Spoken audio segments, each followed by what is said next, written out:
Bismillahirrahmanirrahim. Assalamualaikum warahmatullahi wabarakatuh.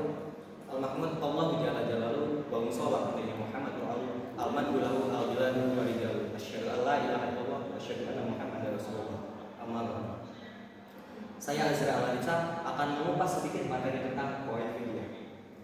Poet fikih menjadi suatu hal yang penting dipahami oleh umat muslim yang sedang memperdalam ilmu agama, khususnya tentang hukum-hukum Islam. Mengapa demikian?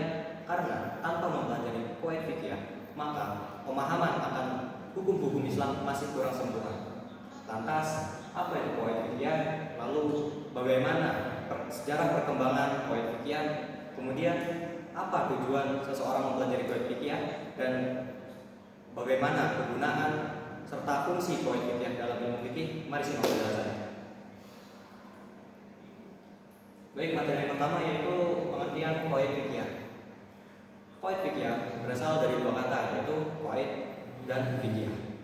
Secara bahasa, poet merupakan bentuk jamak dari kata koidah, yang berarti landasan atau dasar sesuatu, baik yang bersifat konkret atau nyata maupun yang bersifat abstrak. Sementara itu, fikih berasal dari kata fikih yang ditambahkan ya nisbah sebagai penyandaran suatu kata. Fikih sendiri memiliki arti pemahaman atau pengetahuan. Dengan demikian, secara etimologi singkatnya, poet fikih adalah aturan-aturan yang sudah pasti atau patokan atau dasar-dasar bagi fikih. Baik, materi selanjutnya yaitu sejarah perkembangan poet fikih. Masa yang pertama yaitu pada masa Nabi, sahabat, tabi'in dan tabi'in. Di masa ini dikenal dengan masa tumbuh dan dibentuknya poet fikih. Karena di masa inilah pertama kali diturunkannya Al-Quran serta hadis-hadis mulai dipelajari dan disampaikan, sehingga mulai muncul kaidah-kaidah hukum, dan di masa inilah terbentuknya poet fikih. Selanjutnya yaitu abad ke-4 sampai dengan 11 Hijriah. Di masa ini dikenal dengan masa penulisan dan pengembangan. Di masa ini pengkajian akan fikih itu menurun. Mengapa demikian? Karena para ulama lebih fokus untuk menulis dan membentuk dalil serta hukum-hukum yang baru muncul. Dan selanjutnya pada abad ke-13 Hijriah hingga sekarang, di masa ini dikenal dengan masa pemantapan serta sistematisasi.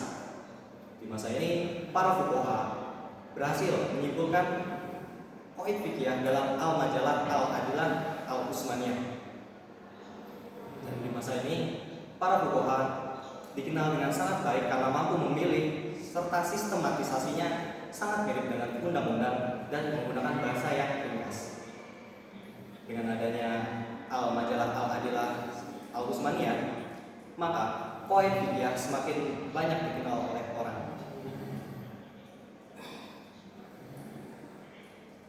Baik, materi selanjutnya yaitu tujuan mempelajari poet fikih. Tujuan mempelajari poet fikih adalah agar kita dapat memahami prinsip-prinsip umum fikih dan mampu memahami pokok-pokok permasalahan dalam fikih dan dapat menemukan titik temu dari suatu permasalahan tersebut. Dengan tujuan tersebut, maka seseorang yang mempelajari poet fikih akan mendapat kegunaannya. Selanjutnya yaitu kegunaan dan fungsi poet fikih dalam fikih.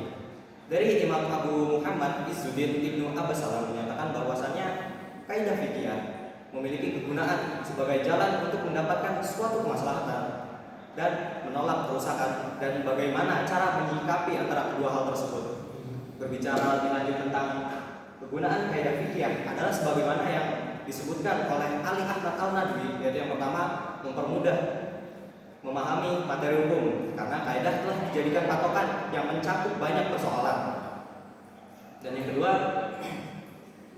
kaidah membantu untuk menjaga dan memahami persoalan-persoalan yang banyak diperdebatkan, karena kaidah dapat mengelompokkan persoalan-persoalan berdasarkan ilat yang dikandungnya. Demikian materi yang bisa saya sampaikan. Mohon maaf atas segala kekurangannya dalam penyampaian materi. Wallahu ya'lamu wa yaquluna walhamdulillahirabbil alamin. Wassalamualaikum warahmatullahi wabarakatuh.